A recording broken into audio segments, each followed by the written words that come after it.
Hi everyone, and welcome back to another makeup get ready with me talk about my writing because I'm having an existential crisis video. So the last time I did one of these videos was a couple of months ago, and I was talking about my novel Feeding Habits, and in today's video we're going to throw it back and also talk about my novel Feeding Habits. So I'm just gonna jump right in with all of the makeup stuff. So I'm gonna zoom you in and then let's start talking about this book because I have so much to say. So I've zoomed you in and now you're uncomfortably close to my face. My skin has been having like a major flare up on this one cheek. But anyway, as I start again with my very like hairy, literally my dog fur all over it, Fit Me foundation, I'm gonna talk about Feeding Habits because oh boy, has this been a journey. If you didn't know, here's just a quick summary of Feeding Habits. For those of you who are just stumbling on this video or who have not followed my channel for a very long time. So Feeding Habits is a novel that I started in April of 2020. So yes, it has been literally 2 years. I think this marks the longest it's taken me to draft a book.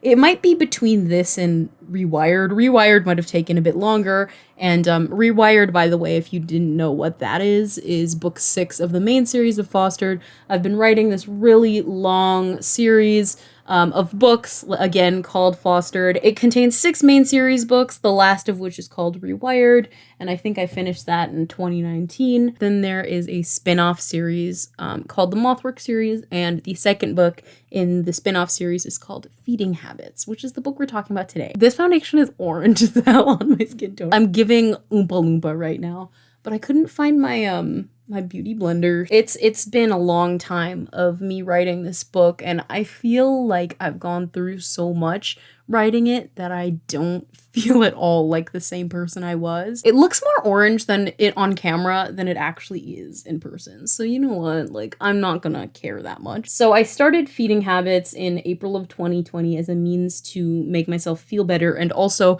as a means of procrastination because I really didn't want to work on another novel and I was having a bit of a breakdown. My sister was like, why don't you write book 2 of Mothwork, which was supposed to be a standalone spinoff? I've heard this story many times before. I can't write standalones, apparently. I decided to write this book called Feeding Habits, and from the beginning, drafting this book has been a rocky experience. It has not been wholly positive. From chapter 2, it was giving me major issues like this foundation is. You know what? It might be that I have my studio light on my face right now. And in truth, it's really not been the same ever since. It has been a trudge toward the end. The last time I drafted this book was June of 2021, and it is currently May 18th when I'm filming this video of 2022, which means I haven't touched this book in nearly a year, which is very rare for me. I mean, the last time I didn't touch a book for an entire year, like I stopped writing it. I am not the kind of person who doesn't work on my projects for like a really long stretch of time. And I'm saying I didn't open this book. Like I have not read it. I haven't tweaked it really. Like the only thing I did for it was for a video where I line edited chapter 6. I feel like I have changed quite a bit in that year, and so has the book. But all this is to say that yesterday I was on a road trip with my parents. We were in the US. While I was in the car, I decided to be like nostalgic and write on the drive back because that's what I used to do all the time when I was a kid, going on this same road trip. And so I decided, okay, let me write my book. And I was gonna write Seventh Virtue, which is the current like adult fantasy book that I'm working on. I just thought, you know, that's what's naturally I'm gonna work on because that's been what I've been drafting. I haven't touched Feeding Habits since May. But then something inside me was like, if I don't look at Feeding Habits now, I'm really afraid that I'm gonna shelve this book. I'm never gonna work on it like again. And the prospect of that was mildly frightening, so I clicked on Feeding Habits instead. The white balance of my camera is now weird. So I clicked on Feeding Habits, and the first thing I had to do was reread it because you know what? I haven't looked at this book in a long time. I haven't touched it. I haven't opened it. I haven't done anything with it in a long time. I don't remember it. I mean, of course I remember like some of the main events, but I don't really remember the emotions. I'm not following the characterization. I don't know anything. To read it quickly, because I knew it was going to take me way too long. The book was about 62,000 words. When I read it yesterday, I cut out a whole bunch of words, which I'll get to. I decided to listen to it on Word. I put the robot lady on like 2x speed so I could read it really fast. I started at chapter 2 because I already remember chapter 1 really well. So I started at chapter 2 and I reread the whole book. And dude, the first thing I felt was extreme disappointment. Like, I hate to start the video off that way, but I was not happy. Feeding Habits is a multi-POV book. It follows two men, Lonan and Harrison, and we start in Lonan's point of view. I was rereading Lonan's point of view and I was like, what is this? I hate this. If you want to read some of it, you can listen to me read it on like an audiobook version. That was like a project I was doing last summer. I posted chapters 1 to 4 and that's all Lonan's point of view, and I was really not happy with it. I was rereading it. You know what? I tried not to judge myself too much. Most of that writing was, not even most, all of that writing was 2020. That wasn't 2021, Rachel. It's from 2 years ago. I was in first year when I wrote that stuff, and I just was trying not to feel like an immense disappointment with my writing, because I was like, that's not fair. Like, it's from a long time ago and I was really happy with it back then. A lot of you have complimented me on those chapters. I shouldn't be so mean about it, but to be honest, I wasn't impressed. I was like, what is this? Like, I was feeling very demotivated after I read the first 4 chapters. Actually, it was the first 5 chapters of Feeding Habits, because the first 5 are Lonan's chapters. But when I got to chapter 6, Harrison's point of view, everything changed. I was much, much happier with the book. I liked the voice. The writing was cleaner. It makes a lot of sense. April to June 2020, I was finishing up my first year of university. And then June 2020 to January 2021 is when I started Harrison's point of view, and I obviously was in second year. I felt like a different person in a lot of ways. I can't lie. It was so strange for me to not recognize the writer who wrote chapters 1 to 5 of Feeding Habits. I was like, who is that? I don't know who wrote this book. I don't recognize the prose. I don't recognize the characters. I barely understand this. It doesn't even feel like me. I know that I wrote it and I knew I was really happy with it, but I was reading parts of the book that I was so excited to reread. Do you ever do that? Like, as a writer, you read your own work and you're just thrilled to be rereading it? Yeah, well, there were parts of Feeding Habits in chapters 1 to 5 that I knew I was supposed to enjoy because I did in the past, and I'd reread them all the time very excitedly. I just didn't like them this time around. So I'm going to do a pretty simple eye look. I'm going to use the e.l.f. Opposites Attract palette, which I think I used in another video. But anyway, it got me thinking while I was rereading the book in the car, how much I have changed since I started writing Feeding Habits, and why it's been increasingly more difficult for me to go back to writing it. Because like I said, I started that book when I was 18 and now I'm 20, and while it's only been 2 years, really, and 2 years in the grand scheme of my life, and I just got a whole bunch of eyeshadow on here. 2 years in the grand scheme of my life isn't that large. I feel like there's a huge kind of developmental kind of shift. So I was just kind of reflecting on that while I was in the car, and I was like, how strange is that? Like, that it's taken me this long to the point where I don't feel like the same person anymore. And what made me realize that was like when I was reading Harrison's point of view and his age is mentioned. And you know, I've been writing Fostered for a really, really long time. This series, the characters have changed ages a bunch of times. So when I first started writing this, Harrison, who's one of the point of view characters, was 17. So, you know, there have been major changes in terms of age, but I was rereading the book yesterday and he's 22. And I was like, whoa, we're very similar in age. Like, I didn't realize that. Like, we're the most similar we've ever been in age before Feeding Habits Harrison. So I thought that in comparison to 18 and 22, remember I was 18 when I started writing the book and he would have been 22. So I was reflecting on that and I was like, wow, what a change. Like, I can relate to this experience on like a more personal level than I was before. So yeah, it was, you know, it was a lot of emotions yesterday, to be honest. You know, I couldn't get over that feeling of like, God, like, this book has given me such a hard time to write and I'm not even happy with most of it, which is, you know, it's so fine. Like, I don't need to be constantly impressed by everything I write. It was a bit demotivating to reread it and like not enjoy it, but very relieving when I got to Harrison's point of view and I actually did like it. I finished rereading it, you know, after I got home. It was quite late, but I wanted to finish rereading it because, again, I knew if I didn't do it now, I would never do it.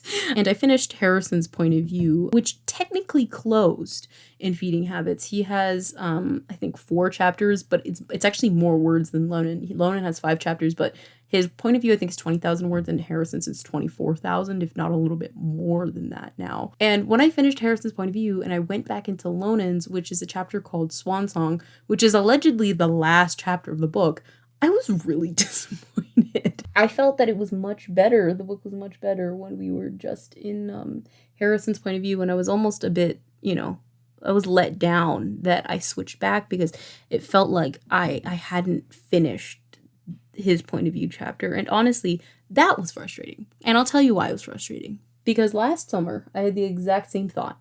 And I wrote an entire chapter in order to, quote unquote, fix that problem.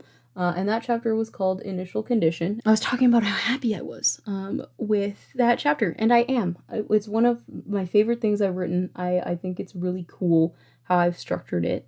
And I was happy with it. So to feel the exact same way by the time I finished Harrison's point of view, to feel that it still didn't feel complete and that I'd rushed out of it after I'd gone back and added a chapter, the longest chapter in the book, I think. It's like 8,000 something words. That's what I wrote in June 2021.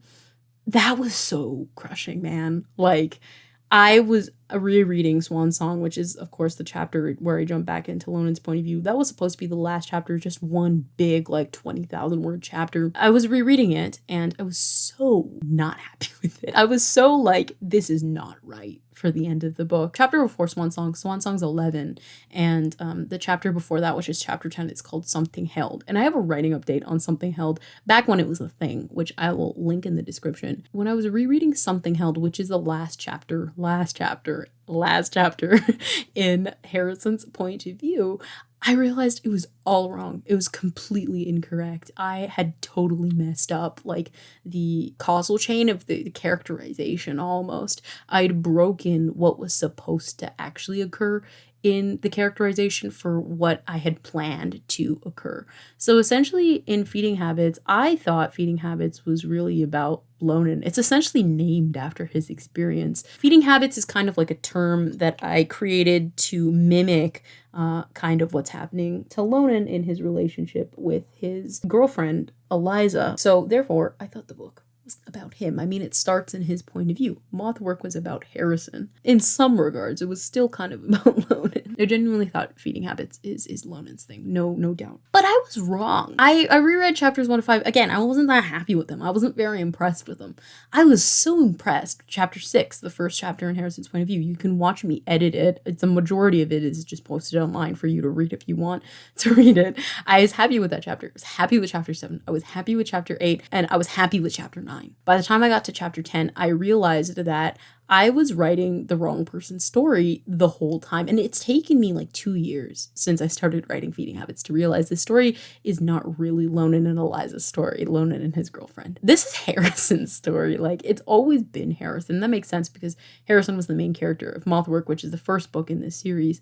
And I thought, Feeding Habits is going to explore mostly how Harrison and Lonan end up getting back together and how Harrison continues to take care of Lonan. And I was wrong. This book is about Harrison needing to be taken care of by somebody, Harrison needing to be nurtured. And that's what I was missing a lot of in Something Held and in Swan Song. It completely reverted. So Harrison's not doing well mentally in this book at all. He's at an all-time low with his mental health. He's not doing well. But anyway, Harrison is not doing well at all. He lives with his mom, and his mom is having a hard time taking care of him and helping him through this hard time because he doesn't really want help. And Lonan himself is also going through a hard time. Not going to diminish that. He's going through a very hard time. If you have listened to any of the Feeding Habits chapters, he's been grappling with some really difficult stuff and having to deal with this really difficult relationship. But Harrison in particular, I think I underestimated how much of his mental health issues really dominated the book. Essentially what happens is Lonan and Harrison end up reuniting in I think chapter 8 called Land Mammal. In that chapter, Harrison is really destructive. He is like not happy that Lonan is there. Lonan's changing Harrison's life that he's carved out with his mother. Harrison doesn't like that. Harrison also doesn't like to confront the fact that, yeah, he's actually kind of a bad person, because if Lonan's in his life and Lonan's being a good person in his life and treating him like well and like taking care of him, Harrison has to confront the fact that he's doing the opposite. He's treating everybody in his life like shit. He really needs assistance. He needs help, and Lonan is actually really kind to him in chapters 7 and 8. He's very, very nice to him. I mean, despite the fact that like Harrison robs him like when they first get back together. Like, it is not a good encounter from Harrison's point of view. Lonan might think one thing. Harrison's being sneaky, he's being conniving, but still Lonan for some reason isn't fazed by that, and he extends a lot of grace and a lot of kindness Harrison's way, which, you know, old Lonan wouldn't have had the capacity to do. And when Lonan meets back up with Harrison, he's in a really delicate mindset, but you can't tell. And I think the mistake I made in Something Held and Swan Song is that I assumed that Lonan would deal with like adversity and difficulty and trauma the way that I've seen him usually deal with it, where he kind of shuts down and sometimes he has a bit of breakdowns and he needs a helping hand, which is usually Harrison. I thought he was going to deal with it that way, when in reality he doesn't, and he shouldn't deal with the trauma that's kind of led him back to Harrison, which I'll have to talk about in the All About My Novel video, which I'll make eventually when I finish the book. He actually deals with it in a very different way, and him dealing with it in a different way is really important for his character. But I essentially put a burden on Harrison to deal with Lonan's trauma, the trauma that leads him to Harrison. And I assumed that Harrison was going to be the one to help him through it, but he can't. He's not even in a capacity to help himself.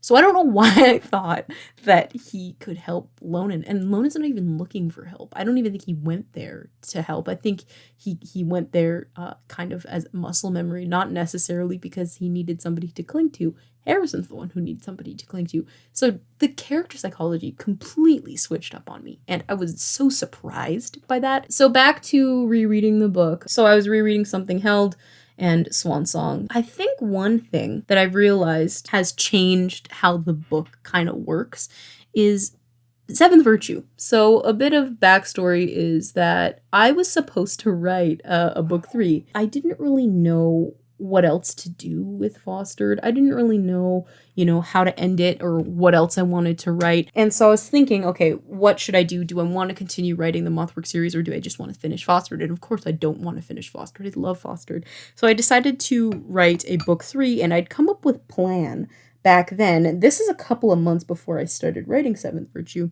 I came up with a plan to essentially bring back the old characters from the main series of Fostered into book 3 of Mothwork, so the book after Feeding Habits, which might sound silly to you guys if you've watched my recent videos where I talk about how I brought all the characters from Fostered into Seventh Virtue. So essentially I'd planned this whole ending for Feeding Habits. There would be this drama about like, is Eliza dead or is she not actually dead? That was basically the plot of book 3 of Mothwork, the book after Feeding Habits. But I already fulfilled my desire to get back to writing with Reeve and with Foster.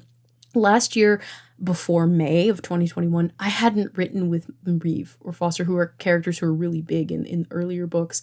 Reeve was the narrator of books 1 to 6 of Fostered. I hadn't written with her in, I think, 2 or 3 years at that point. I think 2 years. But Seventh Virtue was my means to writing with her again, and I've been writing with her for a year now, and I absolutely love it. I even started a new novel in her point of view because I feel really comfortable in her head again. And so yesterday when I was rereading Something Held and Swan Song, I was like, this is leading up to an ending that I no longer need because I've already brought back the old cast of Fostered into Seventh Virtue. Like, what am I writing? This doesn't make any sense. And so I cut out 11,000 words of the manuscript. It was awful. It was really gutting. I spent the entire summer of 2021 writing those 11,000 words. And it is a different feeling to know that I deleted an entire summer of writing. Of course, I wrote Initial Condition, which was, I think, chapter 9, the new chapter 9 of Feeding Habits. So of course I did have some of my writing from the summer, but it has made me kind of sad, guys. Honestly, I feel really lost and confused with this book. I do not know like what to do now because I cut out 11,000 words. I know that I had to do that. Like there's no possible way I could continue writing Feeding Habits the way that I was. The trajectory didn't make sense. I was writing for a completely different like emotional arc and also writing to an end I don't need anymore.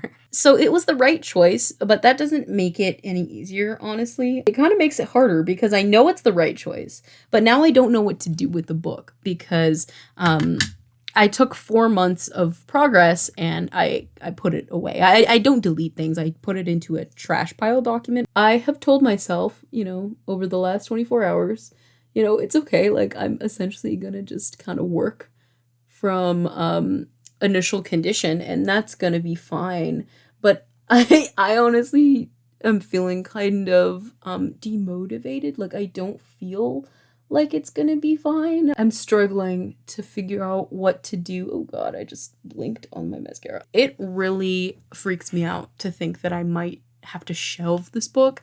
I don't want to do that. Like I have worked blood, sweat, and tears on this book. And you know, I'm always a proponent, like if you need to shelve a book, it's okay. Sometimes it's the best thing to do for your mental health. I just, personally for me right now, I just can't shelve this project. I think it's going to break me to shelve this project because writing it in the first place has caused me like so much emotional like turmoil. And I hate to say it that way because it sounds melodramatic, but genuinely speaking, it's been difficult, very difficult. The hardest thing I've done in terms of writing was write Feeding Habits. I don't wanna shelve it. I think that would be worse. But yeah, guys, I'm in a bit of a tough spot with this book because, you know, it's completely changed from what I thought it was gonna be. You guys know I'm not an outliner, but I'd kind of outlined the end of the book. But yeah, I know at the end of the day, like, I'm gonna work it out. I always work it out, and I'm gonna work on it, like, right after I finish filming this video. But, you know, it doesn't make it any less difficult, and I thought, you know, it's important to share these moments of the journey with you guys because writing is not always easy. It's difficult, and sometimes there are moments like this where I don't know what to do. Kind of like with this eyeshadow, which looks kind of crusty in person. I'm gonna try the trick that is like the TikTok trend right now to like outline your lips, or what is it, line your lips with the color you used for your brows. I don't use anything on my brows anymore, but this is what I would have used to use. It's like an Essence eyeliner. So okay, so I lined it and it looks intense. I'm gonna now use the blush color because that's the trend. This is the e.l.f. putty blush, and I think Maldives, I think that's what it's in. It's this really pretty red color. Anyway, so I just think it's important to talk about these moments where I genuinely don't know like what to do. Part of me kind of wants to quit, and then another part of me, like I said, I just don't want to, like, but I've honestly been second guessing myself a little bit in my ability to do this. I was trying to stay positive yesterday. I was rereading the book, and after I reread the book, I took about like 10 minutes to write like a debrief note to myself, kind of about like my thoughts, and I was just talking to myself, and essentially I talked myself over the issue. Now, the hard part is actually, you know, working on it. I'm gonna finish with a Lancome Juicy Tube that is like my age, and I probably shouldn't be putting this on my mouth, but whatever. It's cute. I don't know what color it is because it's rubbed off. This is supposed to be like your ideal perfect lip, according to TikTok. I think it just looks a bit weird. It's a bit darker than I expected, obviously, because my blush is dark, but I think the last thing that I'm gonna do is just my brows really fast because they're kind of falling down. Got to be glued and a spoolie. So it's a bit, you know, it's a bit darker than I thought it was gonna be. I'm gonna take down my hair and fix it, and then I'll zoom you guys out. So this is the final look. The sun's kind of gone down, so we're just dealing with this light. I love how you put on the glasses and you can't see anything. But anyway, so that's kind of where I'm at with the book. I'm feeling quite determined to finish it despite like me sounding really disappointed for the entire video. I'm excited to finish it because I think I can, and it made me realize like something about Harrison, like who I think is my favorite character. Like I always say it's Lonan, but genuinely I think it's Harrison. It might be because I really relate to him on a way that I don't think I remember that I do. Like, it's strange how I always think that, you know, Lonan is me, and he is in a lot of ways. I react like him a lot of the times, which, you know, says something about me. But he's a character that I've always felt like I related to in terms of my mental health struggles. I think as I've started to age, I've started to kind of relate a lot more to Harrison, because he's the kind of person who you don't really know that something's kind of going wrong with him, and I feel kind of similarly, and I've just related to how he's dealt with things and feeding habits, even if it's like kind of imperfect, and I want to give him the rest of the story. I don't want to, you know, kind of close off this chapter, but it's genuinely really difficult to figure out what to do now, because maybe me from a year ago or 2 years ago could have figured this out, but now I feel so removed from this project. It doesn't really feel like I have the ability to do that, even though I should. I don't feel like I do. I don't feel like this is my book to finish. It just feels like it needs to just die the way it is. But obviously I don't want that to happen. But plans change, of course, now that I've written Seventh Virtue. This is why I'm not an outliner, because plans change, and Seventh Virtue threw a wrench in my plan for feeding habits. I no longer need to end it that way, because I no longer need, like, basically it was functioning as a means to get to write with the other fostered characters. I don't need that anymore. I have Seventh Virtue. So I kind of want to finish the series off and wrap up the arc between Lonan and Harrison in Mothwork and Feeding Habits, their tumultuous relationship. I no longer need to do anything else with it. The ending just needs to be about them, and figuring out what that ending needs to be is difficult. But anyway, I think I'm gonna end the video there. This is just an honest chat about how I've been feeling about writing just since yesterday, and I'm gonna go work on it and take off all this makeup, and then I'm gonna make some tea and I'm gonna work on it. And I'm gonna vlog the process for you guys so that you can see it. I hope that you enjoyed this video. The makeup, I think, looks cute. I don't look orange anymore. Like, my camera was doing some weird stuff with the white balance. I think it's cute. How's writing been going for you? I hope better than it's been going for me. I want to finish Feeding Habits before I work on Seventh Virtue again, because Seventh Virtue can take me down like a rabbit hole where I'll just be there for a couple of weeks. But how's writing going for you? Let me know in the comments. For now, thank you so much for watching, and I will see you in another video. Bye.